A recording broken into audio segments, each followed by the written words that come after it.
ನಮಸ್ಕಾರ. ನುಡಿ ಬೆಳಕು. ದೀಪಾ ಹಿರೇಗುತ್ತಿ ಅವರ ಪ್ರಜಾವಾಣಿಯ ಅಂಕಣ ಬರಹ ನಿಸ್ವಾರ್ಥ ಸೇವೆ. ಇತ್ತೀಚೆಗೆ ನಡೆದ ಪಶ್ಚಿಮ ಬಂಗಾಳದ ವಿಧಾನಸಭೆಯ ಚುನಾವಣೆಯಲ್ಲಿ ಗೆದ್ದ ಶಾಸಕರ ಪೈಕಿ ಒಬ್ಬರು ಬಾಬರ್ ಅಲಿ. ಜಗತ್ತಿನ ಅತಿ ಕಿರಿಯ ಹೆಡ್ ಮಾಸ್ಟರ್ ಎಂದು ತಮ್ಮ 16ನೇ ವಯಸ್ಸಿಗೆ BBC-ಯಿಂದ ಮನ್ನಣೆ ಪಡೆದಿರುವ ಬಾಬರ್ ಅಲಿಯವರ ಯಶೋಗಾಥೆ ಅಚ್ಚರಿ ಹುಟ್ಟಿಸುವಂಥದ್ದು. ಸಮಾಜದಲ್ಲಿ ಬದಲಾವಣೆ ತರಲು ಯಾರಿಂದಲೂ ಸಾಧ್ಯ, ಆದರೆ ಅದಕ್ಕೆ ಮನಸ್ಸಿರಬೇಕಷ್ಟೇ ಎಂಬ ಸತ್ಯವನ್ನು ಸಾಬೀತುಪಡಿಸಿದ ವಿಶಿಷ್ಟ ವ್ಯಕ್ತಿ ಇವರು. ಪಶ್ಚಿಮ ಬಂಗಾಳದ ಮುರ್ಷಿದಾಬಾದ್ನ ಸಾಧಾರಣ ಕುಟುಂಬವೊಂದರ ಹುಡುಗ ಬಾಬರ್. ತಂದೆ ನಾಸಿರುದ್ದೀನ್ ನಿಜವಾದ ಧರ್ಮ ಎಂದರೆ ಶಿಕ್ಷಣ ಅನ್ನುವವರು. ಬಾಬರ್ 9 ವರ್ಷದ ಹುಡುಗನಾಗಿದ್ದಾಗ 5ನೇ ತರಗತಿಗೆ 10 ಕಿಲೋಮೀಟರ್ ದೂರದ ಶಾಲೆಗೆ ಸೇರಿಸಿದರು. ಉಳಿದ ಮಕ್ಕಳಿಗೆ ಆ ಅನುಕೂಲ ಇರಲಿಲ್ಲ.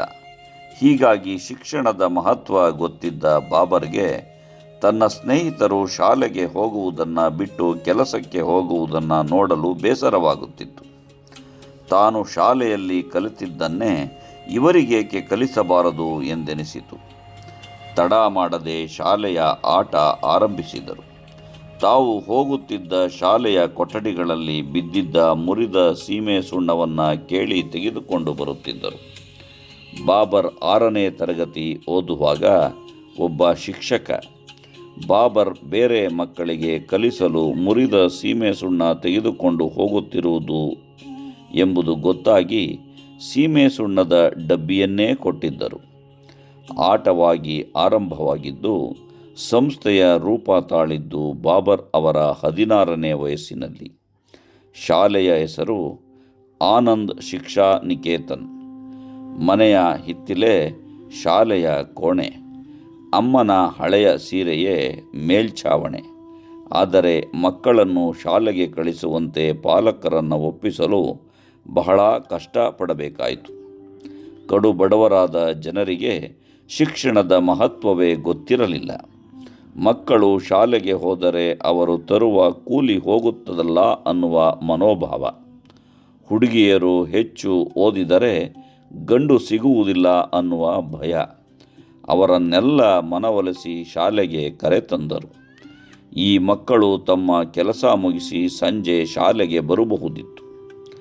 ಒಮ್ಮೆ ಅಲ್ಲಿನ ಜಿಲ್ಲಾಧಿಕಾರಿಗಳನ್ನು ಭೇಟಿ ಮಾಡಲು ಹೋದಾಗ ಹೆಡ್ ಮಾಸ್ಟರ್ ಎಂದು ಹಿರಿಯ ವ್ಯಕ್ತಿಯನ್ನು ನಿರೀಕ್ಷಿಸುತ್ತಿದ್ದ ಅವರು ಬಾಬರ್ರನ್ನು ನೋಡಿ ಅಚ್ಚರಿಪಟ್ಟರು. ಆಗ ಬಾಬರ್, ಸರ್, ಅದು ನಾನೇ. ಬೆಳಿಗ್ಗೆ ನಾನು ವಿದ್ಯಾರ್ಥಿ, ಸಂಜೆ ಶಿಕ್ಷಕ ಅಂದರು. ಖುಷಿಪಟ್ಟ ಜಿಲ್ಲಾಧಿಕಾರಿ ಶಾಲೆಗೆ ಬಹಳಷ್ಟು ಸಹಾಯ ಮಾಡಿದರು. ಜೊತೆಗೆ ರಾಮಕೃಷ್ಣ ಮಿಷನ್ ಶಿಕ್ಷಕರು, IAS ಅಧಿಕಾರಿಗಳು ಬೇರೆ ಬೇರೆ ರೀತಿಯ ಸಹಾಯ ಮಾಡಿದರು. ಬಾಬರ್ ಸಹಪಾಠಿಗಳು ಬಂದು ಪಾಠ ಮಾಡಿದರು. 10ನೇ ತರಗತಿ ಮುಗಿಸಿದ ಬಾಬರ್ರನ್ನು ಸ್ವತಃ ಪಶ್ಚಿಮ ಬಂಗಾಳದ ಮುಖ್ಯಮಂತ್ರಿಗಳೇ ಸನ್ಮಾನಿಸಿದರು. ದೃಢ ನಿರ್ಧಾರವಿದ್ದರೆ ನಮ್ಮ ಸುತ್ತಲಿನ ವಾತಾವರಣವನ್ನು ನಾವೇ ಬದಲಾಯಿಸಬಹುದು ಎಂಬುದಕ್ಕೆ ಉದಾಹರಣೆಯಾದರು ಬಾಬರ್. ಇವತ್ತಿಗೂ ಅವರ ಶಾಲೆ ಉಚಿತವಾಗಿ ಬಡ ಮಕ್ಕಳಿಗೆ ಶಿಕ್ಷಣ ನೀಡುತ್ತಿದೆ.